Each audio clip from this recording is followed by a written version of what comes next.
Nicolas Maduro, c'était un dictateur. Sa présidence n'était pas reconnue par l'Union européenne.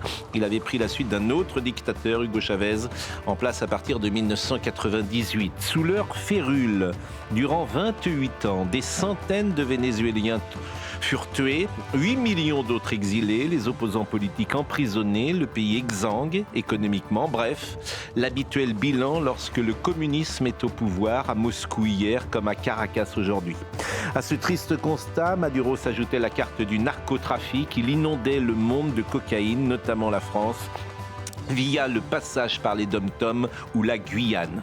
Trump a mis fin au pouvoir de ce dictateur. Emmanuel Macron a approuvé, sans ambiguïté, le président américain, comme Giorgia Meloni, pour une fois tous les deux sur la même ligne, à juste titre, a-t-on envie de dire. On notera aussi parmi les réactions françaises politiques l'approbation de Gabriel Attal, débarrassé de tout angélisme. Il a loué l'action de Trump, preuve que les uns et les autres sont déconcertés par cette nouvelle grille de lecture et qu'on lit ici ou là des réactions à front renversé. Emmanuel Macron, Gabriel Attal défendent Trump quand le Rassemblement national fait la fine bouche, comme si la fin ne justifiait pas les moyens. Pareil à droite où Jean-Pierre Raffarin condamne quand Bruno Retailleau acquiesce. Seule la France insoumise a tenu le rôle qu'on attendait, défendre le pire des régimes qui oppressent, qui dépouillent et qui appauvrissent.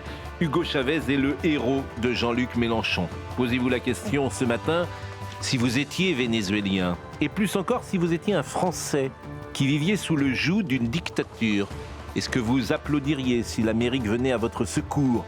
C'est un peu ce qui s'est passé, n'est-ce pas, il y a 80 ans, me direz-vous. Éternel débat entre la légalité et la légitimité. Au Belsam, on rappellera que le général de Gaulle, chef de la France libre, fut condamné à mort par contumace le 2 août 1940 par un tribunal militaire vichiste. C'était légal. Reste à envisager l'avenir et sur ce point, nous serons tous d'accord. C'est aux Vénézuéliens de décider. Ils sont souverains au nom du droit des peuples à disposer d'eux-mêmes.